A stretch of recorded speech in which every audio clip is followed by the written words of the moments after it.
Well, here we are in Ormiston for the second time today. This is a regular customer of mine. Now the lady had called because she feeds pigeons, and the pigeons come along and the snake that's in her roof grabs her and gives her grief. Rah rah rah. Anyway, to cut a long story short, she had one this morning and she tried to stop it from eating the bird, and then the snake took off, so we didn't get the snake. Turns out she's actually broke her wrist from climbing up on Friday on a ladder trying to do it herself, and she fell off the ladder and broke her arm. So guys, don't try and do it yourself, you'll end up getting hurt. I've told her how to handle it, what to do, what not to do, and here we are again. Let's hope. Brooke's driving straight past her house. Oh, 5 is it? Yeah. No, I'm stuck from the old job, which is 25. No. And let's hope she's decided to leave this blanket alone, even though when she did call, she told me she gave it a whack because the dead bird was looking at her. So I'm hoping she hasn't. You said a dead bird was looking.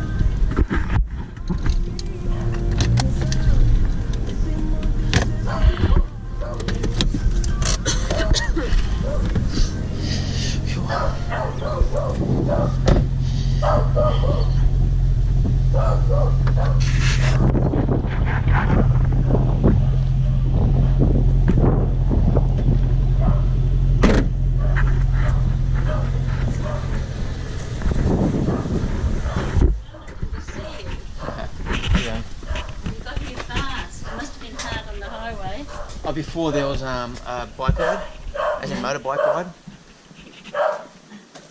He's still got the bird. He normally drops them because he can't really eat him. He's still got birds. Okay, where's he'll be able to eat it. It's just us humans interrupting. Okay. He will easily be able to eat that. It's just us humans. He sees us and feels threatened, so he drops it. But before, I said this morning, I didn't threaten him and he dropped it. Oh, did he see you? No, I don't think so. Poor bird was looking at me. It was awful. You know? Yeah. And he was still alive. I tried not feeding them this afternoon. A man came to the front door and I thought it was you, and I said, oh, how it's wonderful to see you. And he said, do you know you've got a giant snake? You want the ladder? Yeah, I bet you got that now. Does he want it? It's not, no.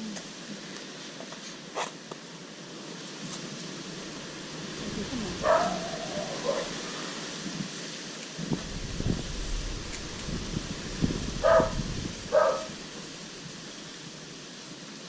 Do you think he can eat that, do you? Easy. Easily. I've seen one here before eat one, but I thought it might be a bigger one, a bigger snake. Oh, it's silly. Oh, I shouldn't.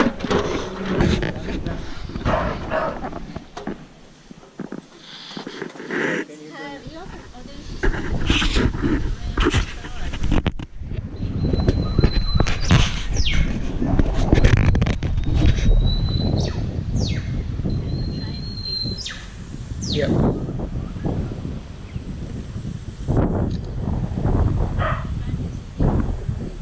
He won't get away on me now, but if I touch him, he'll straight away regurgitate that bird. Yeah, well, I'm going to sit here for a second. Straight from my front door to your front door.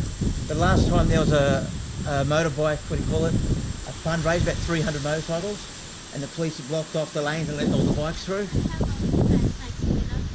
I don't know. I'll tell you right now. It varies a lot. I'll tell you right now, I'll just put it into my address.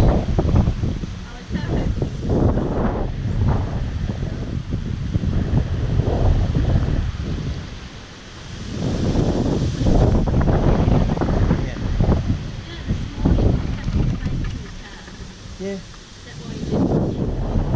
My missus and my son in the car. Oh, did you? Yeah. 39 minutes from my front door to yours. Is it? Yeah. Well, that's pretty good, isn't it? All that way. That's providing there's no dramas, but that was a straightforward run. Good, isn't it? All that way.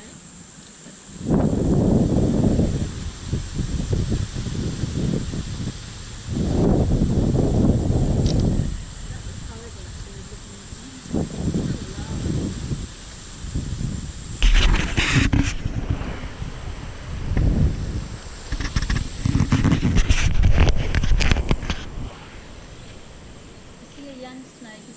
I'd be, well, it's definitely well and truly over 5 or so years. How old? 5 or Over 5. Maybe that old, would it?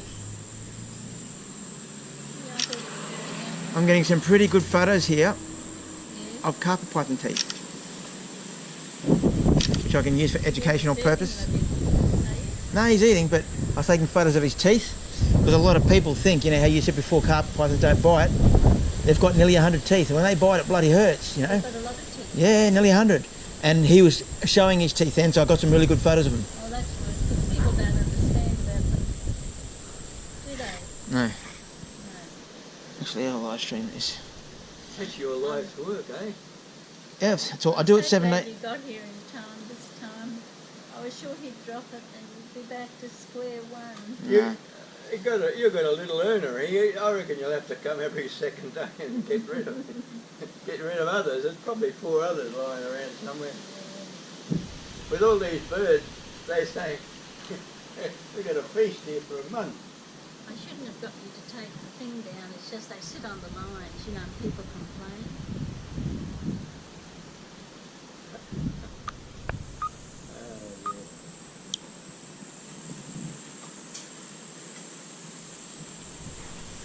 And what are they? They hunt at night too, like mice? Well, they're nocturnal, and they normally are more active at night time, but they're opportunistic, which means whenever they get the opportunity to eat, they will. Because they can go a long time without food, but there's also times of, you know, when they don't get a lot of food for 6 months or even more. So whenever the opportunity arises, he'll grab it. And the way he works is he has all these heat sensing pits on his bottom jaw, so he can sense the temperature of a warm-blooded animal. He cruises along here of a night time, and all the pigeons sit along the edge of your roof here because of you've been feeding them and whatnot, and this smells great to him. So what he does is he goes, all right, obviously food comes here, I'll wait here. And he sits there all camouflaged in your gutter, not moving, not flinching once, and the pigeons come down none the wiser, and then boom. And that's the way he works. Now, Before he got it, and I came to get them off. what'll happen is Always too late. us humans will grab a hamburger, chips, we'll eat it, and we'll feel full and we'll say, nah, we're right, thanks. These guys, he'll eat this, and if the opportunity arises again straight away, he'll eat because he's opportunistic. So, We think once he explained we'll have a 3 days race here. and there's another thing here that you guys can't see from where you are, but that little snorkel, I'm filming this and it's going live on the internet while we're speaking, in case you're wondering. See that little snorkel thing? Obviously, when their throat is totally blocked by a feed, they can't breathe.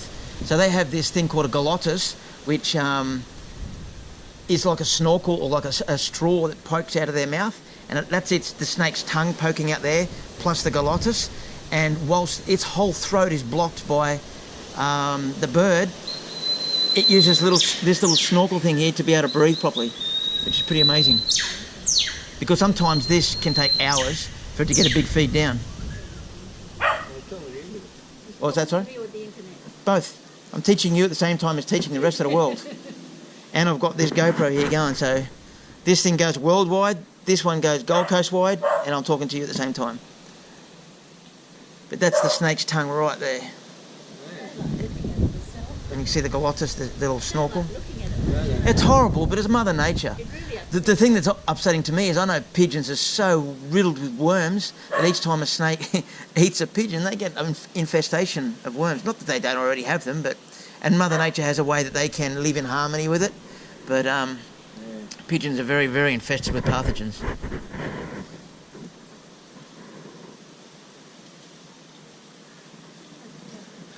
These guys eat anything with fur or feathers, and this is only a relatively small snake.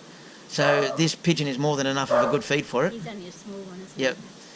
But when you get a rather large snake, you've got to be a bit careful of your cats or your puppies and stuff. The lady at the stupid dog, and she saw a bulge in this snake. Yeah, no, that wouldn't be nice. Here they are. I didn't realise they were up. Well, look, He wouldn't want anything now. And if they were there, he would like them anyway.